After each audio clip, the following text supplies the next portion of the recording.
If you are on a bariatric surgery journey, maybe you've already had your weight loss surgery or you're planning to have weight loss surgery, and you've heard a lot of people talk about being a slow loser. Maybe you think you're a slow loser or you're scared of being a slow loser.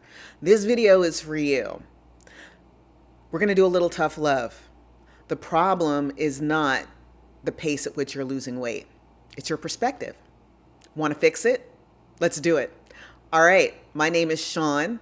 I had a mini gastric bypass in March 2022, and I've lost 140 pounds. A lot of times on social media support groups, you'll see people say, I'm a slow loser. And they tend to have unrealistic expectations or they don't know what to expect. To be honest with you, a couple of weeks ago, I saw a woman post in social media that she was 6 months out from her surgery and she thought she was a slow loser because she only lost 90 pounds. 90 pounds in 6 months? Oh, honey, that is phenomenal. Phenomenal. Let's talk about social comparison though, because I think you deserve to have realistic expectations and to set yourself up for success. And part of setting yourself up for success is to be mentally ready and to know what to expect. Social comparison sets people up for unrealistic expectations or feeling like a failure. So, like if you lose 90 pounds in 6 months, please, you are not a failure. That is phenomenal. And that is not a real expectation. So if you don't lose 90 pounds in 6 months, don't measure yourself by that. So why do people feel behind? Why do they feel like they're a slow loser? One reason is misinformation. Either people go on social media and they have misinformation, they see misinformation about what to expect with weight loss, or their surgeon never told them what to expect, or maybe the surgeon said it, but it wasn't written down and you're overwhelmed when you're in those consultations with so much information, you might forget, or it might not be written down any place where you can go back to look at it. The thing about social comparison is that it's almost never apples to apples. When someone posts in a social media group about their weight loss, you don't always know how far out they are from their surgery, where they started, how much weight they had to lose, which procedure they had, and what their health was when they had surgery. And all of those factors make a difference in how fast someone will lose weight. And so that's why it's never really apples to apples, because all of the variables from person to person are different. So it's not fair to compare yourself to someone else who has reported what they've lost on social media. The other thing is that I believe there are a lot of bots in a lot of those groups that are just posting clickbait. So you really can't trust everything that you see in social media groups. Another reason people feel like they're behind when they're losing weight is unrealistic expectations. I think this stems from the fact that people have usually a 6 month window or a 12-month window for rapid weight loss. But that window doesn't mean that you're going to stop losing weight at 6 months or 12 months. That's just the period where you see the fastest weight loss week over week. But even after 12 months, you'll still be able to lose weight.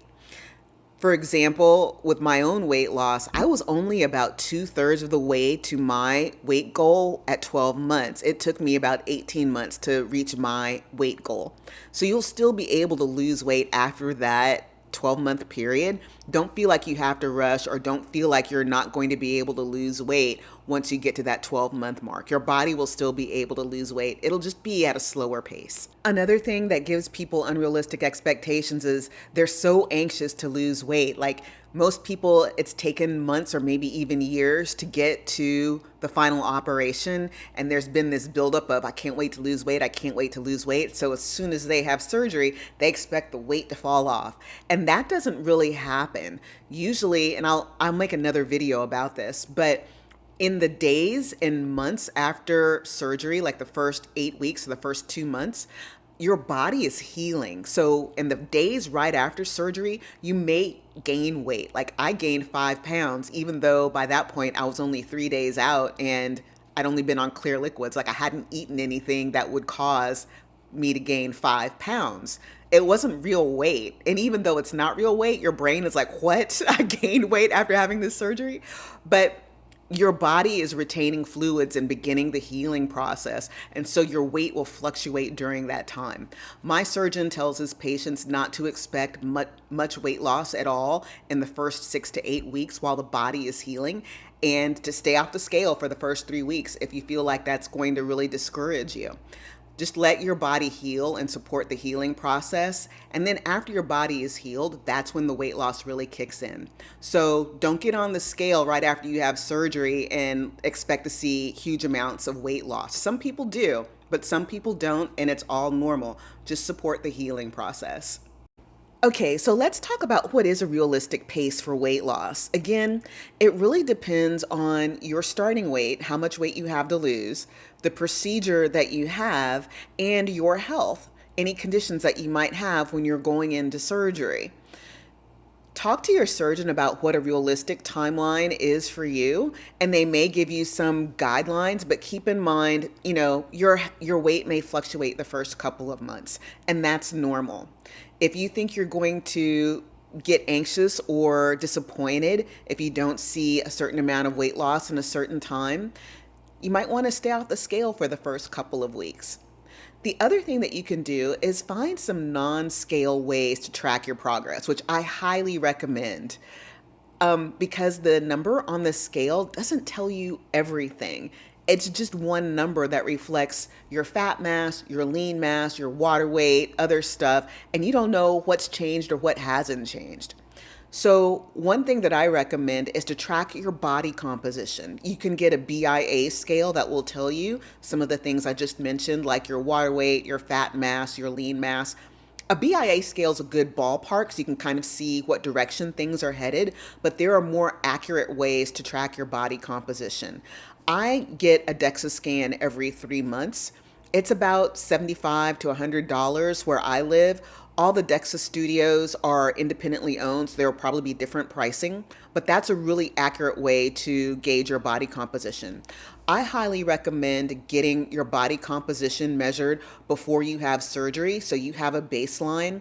You can see where your lean mass is, and you can track that along with your fat mass as you lose weight. Some of the other non-scale ways that you can track your progress are to get your measurements. You can use a good old-fashioned measuring tape, or you can go to a 3D body scanner. There's a brand called Styku that a lot of gyms have. There's also one called Fit3D. Both of those companies have online directories, so you can look to see if there's one near you. A lot of gyms have them for free, or they're just like maybe 20, 25, $30 to get a scan. And I've done that every other month just to kind of keep track of where I am. Another thing that you can measure is walking steadiness and walking asymmetry. If you have an iPhone, you can measure both of these in the Health app on your phone. And I believe there's like an Android or Google Play tool that you can use to measure these. These are a good track of your joint health, your muscle strength, and your mobility, and you could see these improve as you lose weight. So this is a good way to track your progress as well. Something else you can track is your balance. Can you stand on one foot for 30 seconds and alternate feet to see how well you're doing? Your balance is a good measure of longevity and your risk of falling. And so you should see that improve as you lose weight too. Another thing that you can track is a 1 mile test. Like, let's see how long it takes you to walk 1 mile. You can do a sit-up test to see how many sit-ups can you do in a minute or in 30 seconds.